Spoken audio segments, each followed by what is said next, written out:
Hey, John, thanks for joining me today in the studio. Thanks for the invite. I appreciate it. I love it. I was thinking about you, and you have, I don't want to call them completely different walks of life as far as maybe, I don't really want to call it even a career path.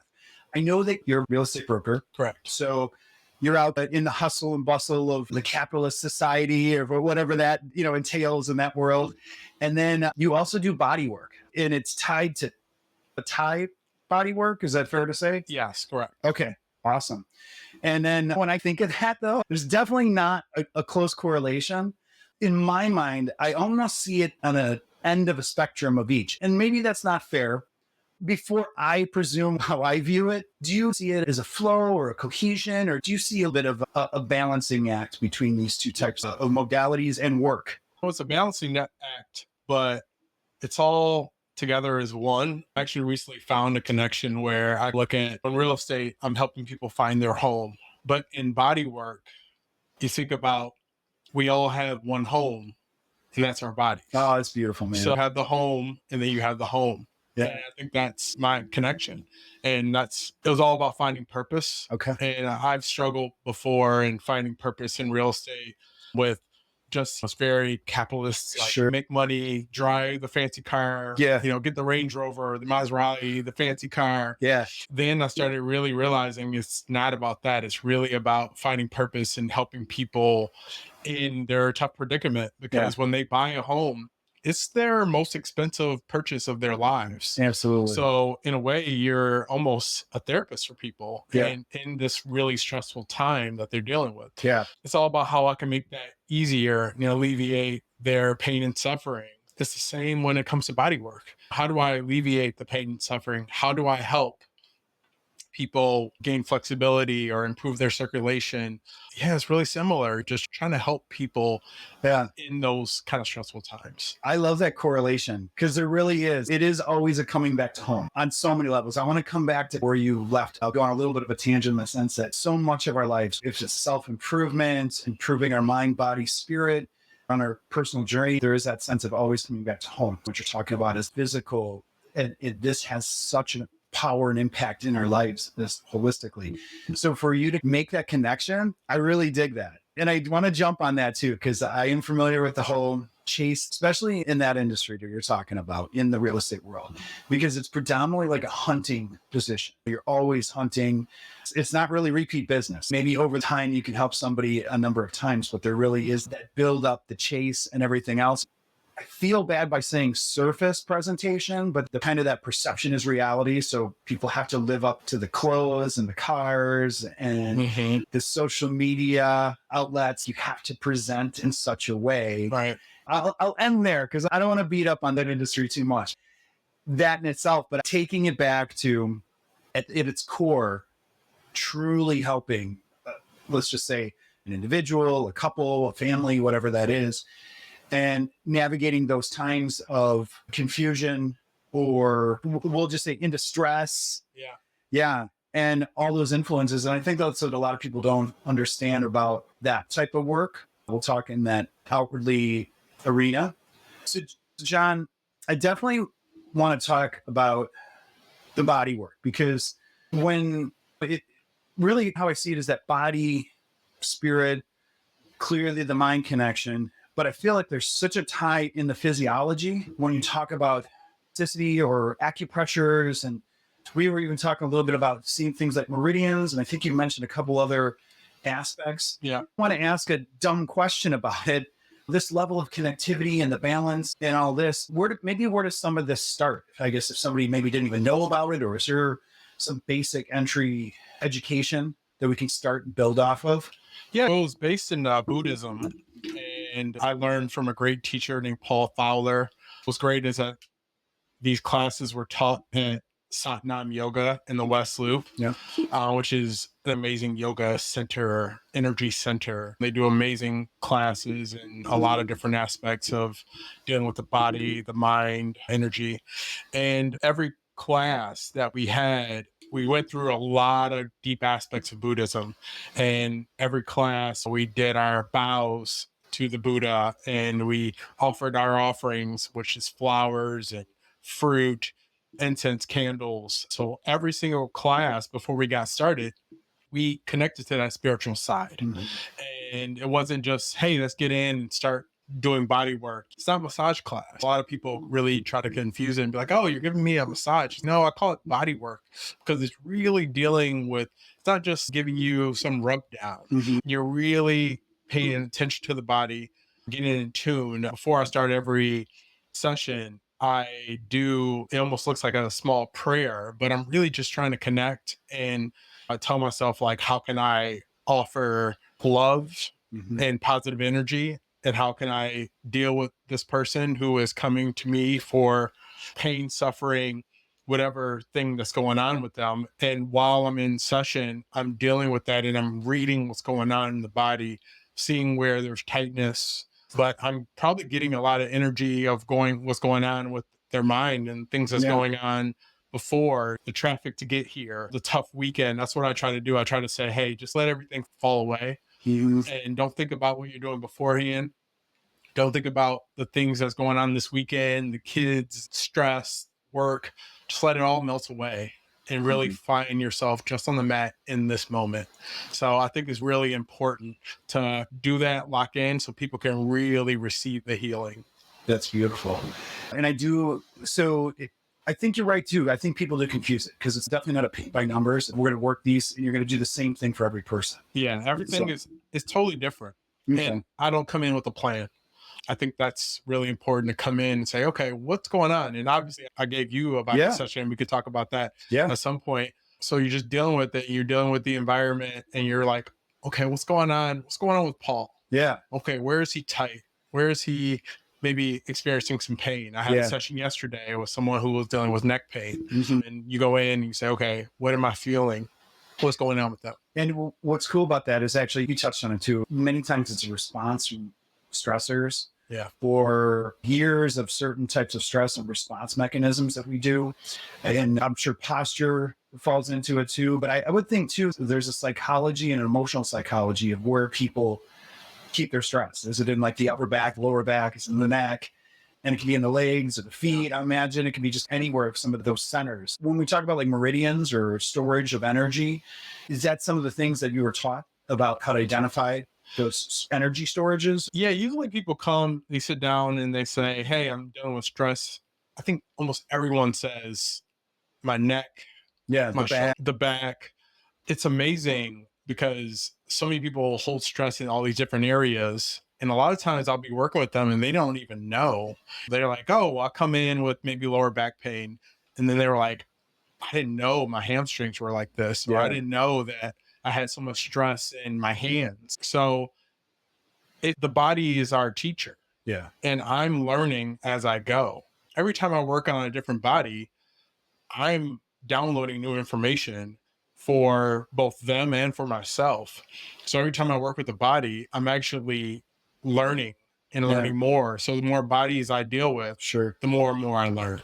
Yeah, that's beautiful. I would say too, even in my session, I was surprised at the bottom of my feet, that area, the curvature. It was just an incredible amount of stress. I felt like it was in there, and I had no clue Yeah. about that. So it's in the kind of the oddest spots. And I do think a lot of people, of course, there's the cornerstone, so the hamstrings are tight, or maybe the hips and the hip openers. Those are probably a lot of the obvious ones. But I think some of the smaller twitch muscles, like you just don't necessarily stretch them, or not everybody gets into those poses. Yeah.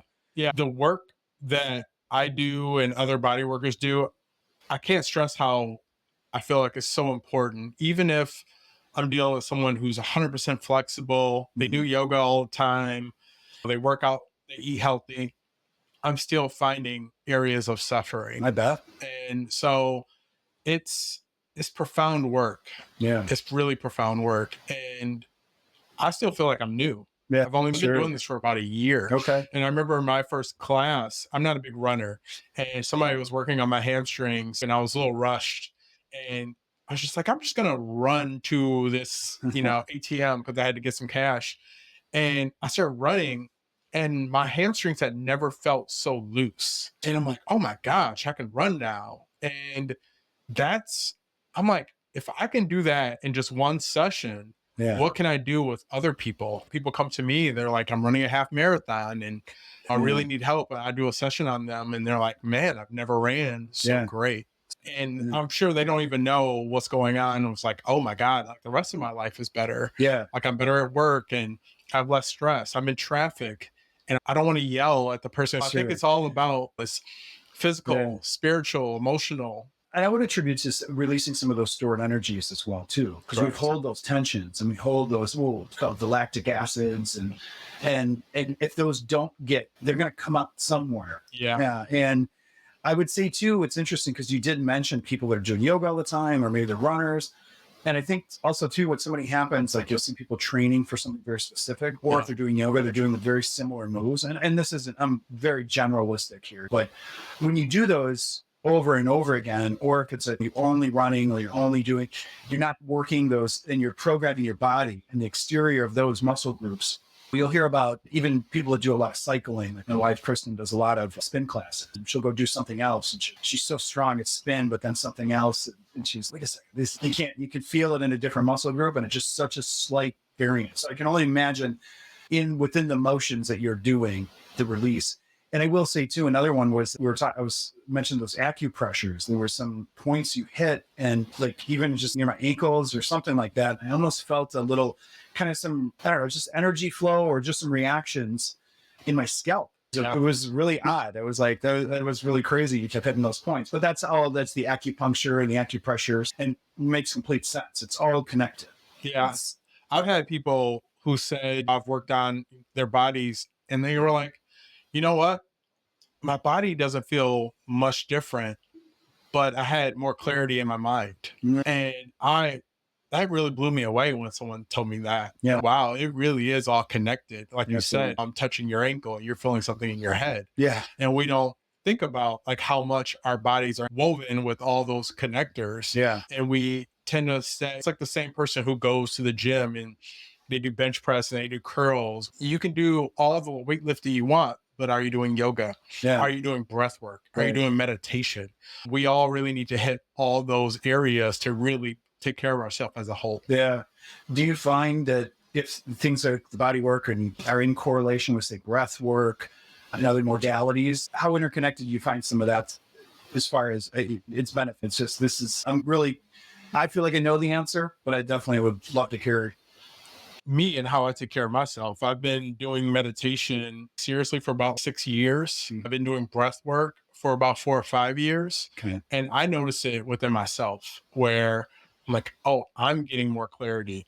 I'm a better person. We need to work on ourselves more. Mhm. And that's not just going to a yoga class, but that is like really dealing with our masculine and feminine Mhm. energies and really saying, okay, and everybody's, oh, you're a man, you're not tapping into this feminine side. No, we Yeah, are a absolutely. combination of all those things that we Absolutely. come from our parents, our ancestors. Yes. And it's really important, involved in several different men's groups Mhm. where there's some movement, but it's a lot of breath work and it's a lot of connecting and stoking the fire Sure. and seeing like what's going on. And a lot of times we finish and we have these men that are just in tears. Yeah, absolutely. Because these things are getting released that who knows where it's coming from. Yeah. And it's beautiful work. So yeah, I think we talked about it a little bit off camera where we were talking about just, not really drinking as much as maybe Yeah. we used to. Or not at all. Just, The clean things living type of. Yeah. the things that we do to cope with life, For or the sure. things that we're taught, especially as men, to pick up the GI Joes and Sure. pick up the Transformers and wear blue and be tough and Yeah. strong, but inside we're hurting. Yeah. And Absolutely. what are we doing to address that hurt? Yeah. I can feel that. I can feel like the things that's gone on with my mother and my father, and how do we heal the hurt? Yeah. So, man, that was amazing because you just touched on a lot of great stuff. So I'm going to probably go off on a little bit of a rant and some of those types of things. So the one is I want to touch into the ancestral traumas. Yeah. So Bruce Lipton does a lot of work like this. And I want to say that he was, I don't know, panned in the scholastic environment 20, 30 years ago for his work, but now it's actually somewhat mainstream about DNA storage. And I think there's some different stuff out there too. I've looked into it, so I don't have enough information to say, but I think it comes a lot from the father's side of the DNA or something like that. So don't quote me on that. But it can go back 15 to 20 generations. And if you think about that, just basic math, let's just do a quick math. Say that every grandmother, your mother had you at 25, her mother had her 25, just nice arbitrary number. So for every 4 generations of women who had children, we're talking 100 years. Yeah. So now you're talking about, say, that times 10, there's 1,000 years ago, 15, there's 1,500 years ago. If it's 20, it just starts. So you're talking about hundreds of years of potential stored DNA traumas in there. Now, is it on the surface so acute? Probably not. I can't speak to that. Maybe for some people, but we are talking about, even if it's a dull resonance of energetic frequency that is carried across generations and generations. If you think about it too, some of it's carried on through the communication, the pains of the parents onto the children. When we come into this world and we're immediately indoctrinated in the business of being somebody. And so we have to go to the school of somebody and the friendships of somebody and the work of somebody. And we become somebody within this world and these rule sets and those judgments and those frameworks. Where do they come from? They're passed on through these generations. I touched on that. I went off on a bit of a tangent. I could probably keep going, but I won't. But I believe there's a very deep truth to that. And in all honesty, I think those do store our cells, but they do store in the muscles too. So I believe that with the work and maybe somatic breath work or other types of modalities of breath work, there's definitely a releasing of some of those karmic ties and karmic patterns. I believe that they can. Maybe they don't always go away. Yeah. There are some of those. But I do agree with you, even the parents, the grandparents, and even our grandparents, talking about, the Great Depression was 100 years ago at this point. But some of that thinking, and my grandfather would say, you're crying with a loaf of bread under your arm, meaning that you have a lot of good things in your life. Notice the small things too. So there's little sayings like that. Or you go the other way where there's people that are so ingrained in the program that they're like, you live in Coal Town and you die in Coal Town, and there's just nothing more that you can do. And that's part of the healing process. So I totally grabbed the mic from you there, because I definitely would like to continue to talk. But did you want to add a little bit to the kind of some of those generational traumas? Yeah. It really brings up a conversation I had with my father. I went to a couple weeks ago. Well, it's like a month ago. I went to a Parengi show. Okay. I don't know if you're familiar with that artist, but if not, I'll send you some. I've heard the name. I don't know the work exactly, but and he plays all these instruments, and he was talking about our ancestors. And just being in that show and getting that music, which is music can be medicine, I'm there and all these beautiful people around me, and it's all this ecstatic dance. I've been really connecting with the ecstatic dance community here in Chicago. And we're doing that. And he's talking and singing, and I'm starting to feel this in my heart. And a couple of days later, I called my dad. And my dad has had a lot of generational trauma on his side. Mm-hmm. A lot of things I was actually shielded away from when I was younger. Sure. And I had to discover a lot of this on my own and asking a lot of questions. And I discovered all these tragedies that happened on my dad's side. Yeah. And a lot of uncles and aunts who passed away before I even got a chance to meet them in really tragic circumstances. Wow. And that's just one generation. Wow. And I talked to him, and sometimes that generation of our families can be really closed off and they don't really want to talk about it. But I talked to my dad about it, and my dad opened up. My dad's almost 81 years old, and it was really beautiful that he opened up. And as someone who didn't grow up extremely close with his father, my dad worked and he put food on the table. He gave us a house. He got us out of the hood and I moved to the suburbs when I was 3 years old. And so again, I was shielded away. I had a really good upbringing, and my dad drove nice cars. We had everything we could ever want. We had a pantry full of food. If anything we ran out of food, I put it on the grocery list. And I remember I had cousins that had less than, and they were like, wait, you can just put this on the grocery list? And for me, that blew my mind at a young age. Yeah. That was a privilege. We all have these privileges growing up that we don't even really realize until we see people that have way less. Absolutely. We go to other countries, people have way less. Getting back to that conversation with my dad, we talked for like 45, 50 minutes about everything he's dealt with. My father didn't know his father. So, you know, how was he supposed to learn Sure. how to be a great father? And growing up, I was like, oh, my father's not around as much as these other fathers that I was seeing. I grew up Yeah. going to church with all Black people and then going to school with mostly white people. Yeah. And but he was like, hey, I was being a great father because I provided and I was there. Sure. Sure. But it's not until the last 5, 10 years where I really made a true connection with my father. Yeah. And now I would say that I'm his best friend. Yeah. And we talk every week and we talk long conversations and things that I did not know about that he's now sharing with me. Yeah. And it's beautiful because he's helping me heal that generational trauma. Sure. And I think it's helping him heal as well. Yeah. And it gets, and some of those pains get to end with you. And then with you, with the father that maybe wasn't there in the room with you, what was an example of bringing resources into your life? Yeah. And in a way, he stopped a generational trauma of just not having. I grew up not poor. Yeah. And I wasn't, rich by any means, but I was able to go to college. Yeah. And hopefully when I have a child or children, I'm able to give even more to my kids. Yeah. And I just want to continually heal that line, especially for Black people in this country.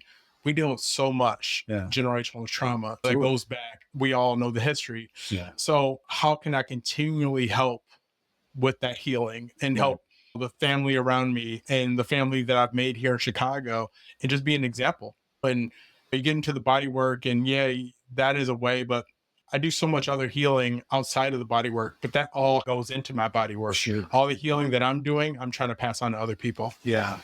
It was something you said there too, was about the levels of, because it sometimes too is, I'll say one thing about, I don't always use the word level, because sometimes when you say level, it means like an all encompassing, and everybody has their, so it's a position in life, what have you, is the people that have less or the people that have more. And now it's interesting because some people are so fixed on the people that have more. They don't even notice the people that have less. Especially in the real estate industry. Sure. Absolutely. You're always like looking up. Yeah. And just, okay, this person's doing this. And I think it's so funny in real estate, so many people are almost becoming influencers. Absolutely. That's what it's about, and being out there. And I'm like, are they even really like doing the job, or they just it's all about putting the camera on themselves? There's a lot of funny memes about that stuff too, where they're doing the influencer thing, and then they walk around and they haven't sold one house or something like that. But but you also look on there and this person has another $3 million listing or another $5 million listing. You're like, oh man, do I want that? Like, I got everything I need. We need to concentrate on what we have instead of wanting more. Absolutely. Because there's a real,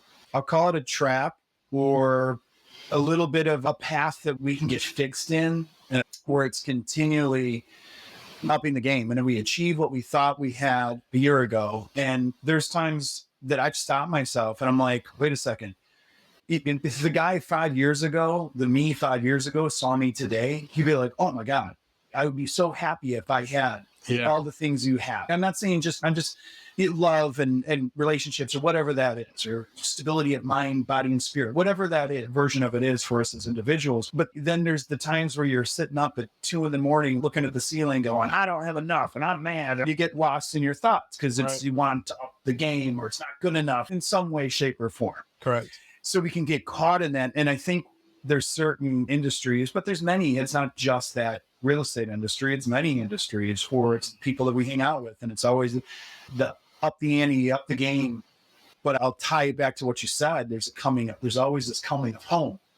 And once you know that the home is where the entirety is, I struggle to say there's an ease into it, but there is a comfort and there is an ease in that state of being. So we took it a little bit full circle in that, but the chasing and the levels. So I do want to go back to, because you had a beautiful connection point with that family. I don't think everybody gets to heal with the family, even maybe the one generation, or obviously there's the ones that passed.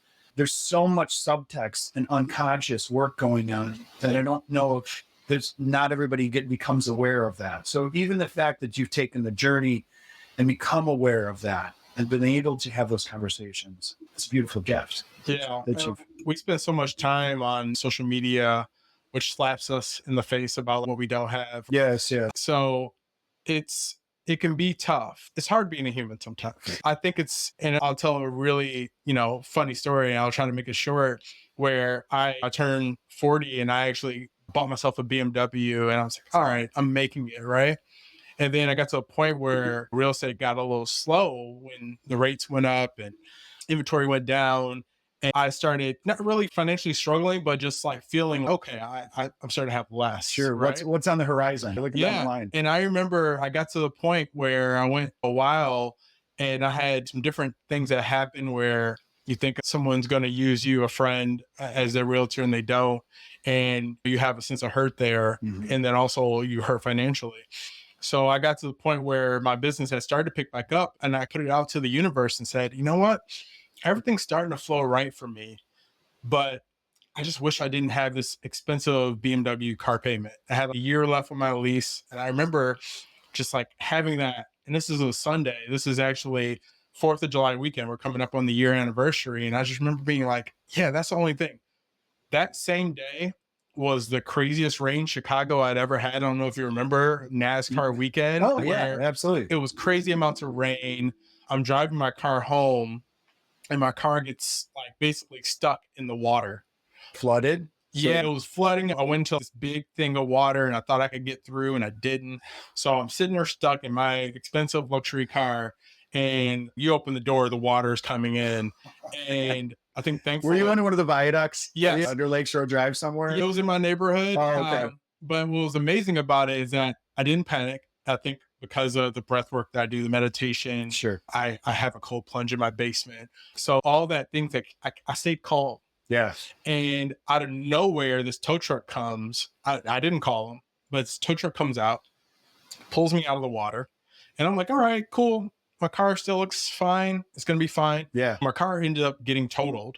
Oh my God. And I stayed calm, and I'm like, that's so weird. Earlier today, I basically said, yeah, I wish I didn't have this car payment. Interesting. To make a long story short, my car ends up having to get totaled, and insurance gives me a check for $5,000. They wipe the rest of my car payments out, and they're like, start clean. Yeah. And I end up getting myself a Subaru. Yeah. It's way cheaper a month. But it's amazing, like if you put a call out to the universe and says, this is where I'm struggling, you're living, you're doing all the things. The universe rewards you. Yeah. And now I have a car. I actually like it better. Yeah. And it's amazing what could happen.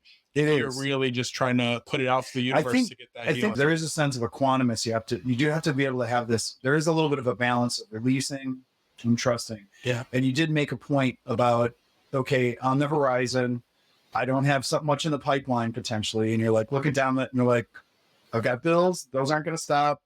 Maybe I'm not today. We're okay today. So what does that look like on the perspective? When you start making decisions out of desperation though, right, that's when you can veer off. There is a time doing the breath work, the meditation. I like the cold plunge. Those are those times where I believe that you can really silence the inner voice. I call it that inner breath, the mind's breath, the spirit's breath. And it sounds like you're in a state like this with the car too. And you're like, this is going to work out, or it is what it is. Trust. And it is the key. I think that's some of the key. I don't want to overlay it on that, but that really is a big factor, is the trust, the calmness, the evens of your energy. And it really does. It does have a way of working through it. Now, there is the frenetic other side of that. And I've been in those states of making decisions in desperation out of fear and going from the frying pan into the fire type of situations too. And we all have. Yeah. But those abstracts, I think it comes with the practices. Again, I'll just keep coming back to the body work, the breath work, meditation. It doesn't have to be all those, and it doesn't have to be the exact thing that somebody else does, but the practice of trying and the practice of consistency. Yeah. And daily gratitude. Yeah. Just being thankful for everything that you have instead of wanting more and more. Right. Just like I wake up every day and I talk about the things I'm thankful for. Yeah. And that leaks into the rest of my life. Yeah. That leaks into the real estate. That leaks into the body work. That leaks into who I am as a person. I have an amazing group of friends all across the city, all across the country. Yeah. People can sense the change. I wasn't always this person, this embodied person, but people can really sense that, and people are attracted to it. Yes. and they want that for themselves. Absolutely. And I think it's really important that we don't just hold it into ourselves, that we share it. Yes, I agree. The share, that extension of love, the warmth, the receptivity, absolutely. And since we're talking on a podcast too, sometimes you got to play out both sides just to say them. But then there are those times that people can resent that as well too, Yeah. because they don't see it within themselves. There's that kind of mirror effect or the lack of mirror effect, and kind of a dark mirror. I don't see it, and they see it in somebody else, and there's a little can be resentment or feeling of left behind or something along those lines. But when you truly embody that, I do believe you meet the right people, and they're attracted to the energies, the like minds, and that's really where we're going, where we want to be, where we need to be, and find those communities. And I think it's so important. I think a lot of times, a lot of people in this health holistic space, they might get this far where they do all those things, but I think the last piece of it is compassion. I think there's a lot of folks that really do that. They do all these things, they do the breath, they do all that. And then they look around and they judge others who are not doing that, not feeling that. And they see people in that stuck way. I totally agree. And this is something I've had conversations with a few people, because I think people can get caught in the dogma of it, which is tied to the ego, which is what you were talking about where we started this with Buddhism and the energy work that you were doing, and about the letting go. I believe that there's a sense of, we'll talk about just different the modalities again, bring those up. And sometimes you think of a key in a door and the jagged little teeth, they're ugly and uneven, but that's a unique key for you. So the different modalities, sometimes some people could, for example, meditate for 2 hours. Somebody else, really it's just 5 minutes, or it's a walking meditation, or it's just being quiet. And they struggle with that. And they'll struggle with it. And other people that with the breath work or whatever it is, it's not a one fit all. And I think what happened, I've seen so much in the spiritual world or the self-growth world is, and I don't want to beat up on too many coaches or big gurus or anything like that too, because sometimes what it is follow my checklist and you have to do this and you have to do that. And then somebody else is, this isn't quite working for me and it just doesn't feel right. It's not, and it feels prickly. And then all of a sudden they're beating up on themselves. So now they're beating up on themselves and do it. Now you have somebody else who does it and they're like, look at all the things I have now. And now there's a bit of ego with it. You just can't follow the rules of the dogma path that I followed. A little bit of superiority. And it's being a little bit general and being a little bit playful with the description, but I think in some sense we can all embody that. We can all play all parts. But you do see it sometimes. You see it that people with certain disciplines that have been doing it for a long time, there can sometimes be, I don't want to say always, but there can sometimes be. And I think the step, because we're always going to be judging ourselves, right? Absolutely. And it goes back to that compassion. We have to have compassion for ourselves, because before you can have compassion for others, you have to have compassion for yourself. And sometimes you're like, I'm not in the shape I want to be in, or I had abs last summer. No, I don't. And it could be my savings is down, or my relationship isn't as exciting as it once was, or whatever, just litany of things that weigh on us. Totally. Yeah. Yeah. And there was another point you made in there too about, it was tied to, I lost my place there for a second, but hold on a second. I'm going to pause that and hopefully I can catch that. Wow, I completely had a brain fart on that. Thanks. So yeah, totally. I love that.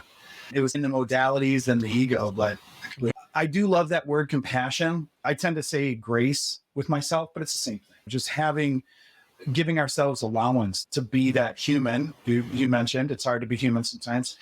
And that exploration. I think the exploration is very important. So I do want to stop generalizing. But I think the exploration of trying the different modalities is a very important thing, to see what fits, to see what's comfortable, and you might resonate with something. And sometimes it's just a catalyst to maybe find somebody in your life to help to build a community around you. It's maybe not the thing that you continue on. So you don't know where those kind of serendipitous little things on ties will happen. Yeah. As adults, I don't think we play enough. Yeah. Play is a big one. I like that. You talked about exploration. Like, we need to play more. Yeah. On my phone, my screensaver is a photo of me when I was 5 years old. Oh, I love that. And so it really helps me tap into my inner child. Yeah. And I always think about that whenever, I look at that 5-year-old version of me and I'm like, that 5-year-old, would he be proud of me? Can he look and be like, you know what? I'm happy that I grew up this way. Yeah. I've really constantly reminded myself, you know what? I've done well. Yeah. I own my building and I have a dog and I try to eat clean. Yeah. But yeah, we always had these little hiccups and missteps, but we always want to get back to that road of being like, okay, how do I get back centered? I really try to tap into that. And we need to do more artwork or more silly time or more playtime and dance and move and get those feelings, because life can't just be about work and family. I know so many people that celebrate Fridays because I feel compassion for them because they don't love their Monday through Friday. Right. They live for the weekend. And there's nothing wrong with having a good time on the weekend. Yeah. But it can be a little bit of a manic escapism too. And that's where I think that's the thing you're touching on. Where it becomes an escapism. You come to the point where you're trying to use the word slow or dull the space around you just to cope. I think that's when it becomes a little bit of a coping mechanism. It can happen too. Yeah. But the play I think is essential. You think of the child, the 5-year-old you, and those times in your life, that's when we learn the most. We learn by playing and contextual, understanding the limits of things and the dance and the fluidity. And we don't do that as adults nearly as much. I agree. I've definitely fallen victim to it, but I led myself there. Life is just serious. And years go by, we're like, it's serious. Like, sure, there's times that things are serious, but it doesn't have to be serious all the time. It really doesn't have to be that way. And giving yourself the permission to say, you don't have to be serious all the time. This is a little inside baseball, but even when you were touring me around your home, and I could see like all the things that you've done to create such a cool environment. Yeah. The little projects and the work things. And just like, those little love things. All the things you've done for your kids. And I'm like, man, there's a lot of happiness, happy energy and playtime here, which I think is beautiful. When I was giving you bodywork, I even looked at all the books that you have. Yeah. And I'm like, man, this is beautiful. The kids that grew up in this environment are going to thrive because they get that happiness, they get that playtime, they also get the education, exploration, and the freedom and the window of being able to do that and creating that for ourselves. Back to the adult children. Honestly, we're just we're older children. That's all we are.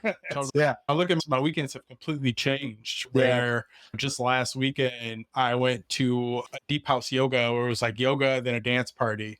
Then the next day I went to yoga and a cold plunge plus a cacao ceremony. And then on Sunday, I went to the Awake Oneness Festival and I did a presentation on Thai bodywork. Oh, yeah. So to me, it's like I hit Monday. And instead of being like fearful or worried about, oh my gosh, I didn't make any money this weekend and I wasn't doing showings or it's Monday now, I got to eat life again. I look at it and I'm so thankful that I had such an embodied weekend. And you must have felt so charged. Like your batteries were probably completely full. It's amazing. I'm not waking up hungover, and there's nothing wrong with people who do that. But I'm just like, that's living. Having a weekend like that. And then this weekend, I'm doing some more amazing embodiment stuff. And like I always look at Theodore Roosevelt, the man in the arena, and how can I be proud of myself and be this age and be like, man, when I'm 80 years old, I want to look back on the time that I'm living and not saying, oh, I spent time like chasing something or I spent time living and making a difference in people's lives and really feeling. And sometimes that either one can be just as bad. And there was one other thing too, as I was thinking about when you said, we were talking a little bit about recognition, and Ram Dass has a teaching about that recognition with other people. He didn't use this, but there's a saying of hammer only sees nails. But there is that recognition of seeing the kind of the divinity in other people. If you see it in yourself, that's where I was going. Passionate about yourself and giving that to yourself and being present. When you were talking about those events or experiences you had, say last weekend, I could tell that you were very present in those. The moment you said that, it was very clear. You brought yourself back there and it was very clear, imagined state. Given those, charging the tanks and being clear, being of solid mind and present, I'm sure you're able to recognize that and see that in other people. It's the teaching of the divine, you're seeing the God in other people and the beauty of that. Where the famous thing they say, you're the average of the 5 people you hang around with. the people I hang around with now is completely changed than it was 10 years ago, where I Sure. was like all about like, all right, going on the weekends, going out and chasing women but I was trying to chase a feeling. And I feel like if we chase those feelings, so much gets lost in that chase. And like you said about not living in the moment and just saying, I had a friend tell me, I remember I was like, oh, once I like find the right woman, then I'll get a dog and then I'll buy a place. Right. And she told me, her name's Amber, she's great. She told me, she's like, stop waiting, John. Yeah. Stop waiting. Go out there and go find it and go get it. Those are tough lessons to sometimes, because I think there's sometimes we don't give ourselves, I'll go back to the permission thing too. And it's not always a thing of worthiness, because there's obviously things like worthiness and everything else, or the pushing it out. But there is that sense of there is no tomorrow, but in a very constructive way.